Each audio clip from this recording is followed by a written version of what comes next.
J'ai lu Les Heures fragiles de Virginie Grimaldi. Il s'agit de son dernier roman paru au mois de mai. J'ai beaucoup aimé ce roman. Les Virginie Grimaldi, je les lis tous. J'adore cette autrice. Encore une fois, je n'ai pas été déçue par son histoire.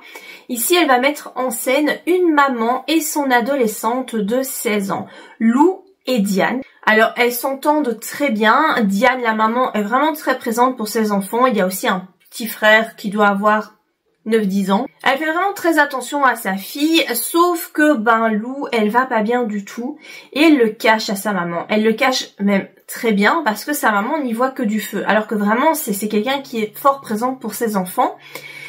Lou s'enfonce dans la dépression. Elle a des crises de panique, vraiment ça dérape de plus en plus jusqu'au moment où Diane, la maman, découvre que Lou a des pensées suicidaires.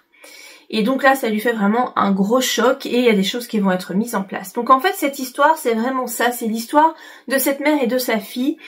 Cette mère qui cache un secret, qui a vécu quelque chose dans son adolescence, quelque chose de très traumatisant, qu'elle n'a jamais pu digérer. Et bien, en fait, cette douleur, cette souffrance, ce qu'elle a vécu, se transmet à sa fille. C'est quelque chose d'inconscient. On est vraiment sur les douleurs transgénérationnelles.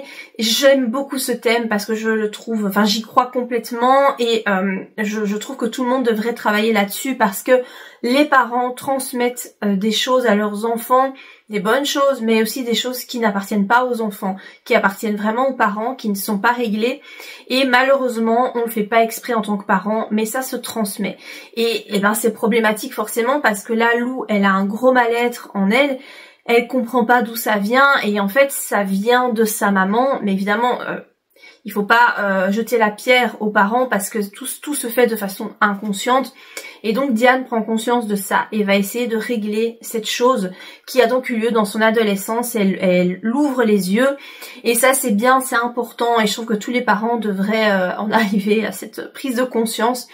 J'ai trouvé que ce roman vraiment était très intéressant si vous êtes parent d'un ado ou d'un enfant qui est bientôt ado comme c'est mon cas. Je trouve que ça fait réfléchir. Ça permet vraiment de se questionner et aussi de se dire c'est pas parce que mon ado semble aller bien qu'il va bien. Et ça fait peur, bien entendu, mais je pense que c'est un thème essentiel. Je sais que le mal-être, entre autres chez les ados, c'est un thème qui est très fort de société et c'est important d'en parler parce qu'il y a beaucoup de jeunes qui se sentent pas bien alors que leurs parents essayent de faire le maximum. Mais voilà, il y a des choses qui se transmettent malheureusement. Comme d'habitude avec Virginie Grimaldi, le roman est très bien écrit, il y a des touches d'humour malgré le thème qui est quand même hyper sensible et sérieux et grave. Mais voilà, elle arrive toujours à mettre des petites touches d'humour. On alterne les chapitres entre la mère et la fille, donc on est vraiment dans leur tête et je trouve qu'elle écrit aussi bien quand elle est du point de vue de la maman que du point de vue de l'ado. C'est très plausible, voilà, j'ai beaucoup aimé. C'était un très très bon roman. Moi, le thème m'a beaucoup touchée parce que je suis dans le cas d'être une maman d'une adolescente, donc forcément moi ça me touche, j'ai bien aimé.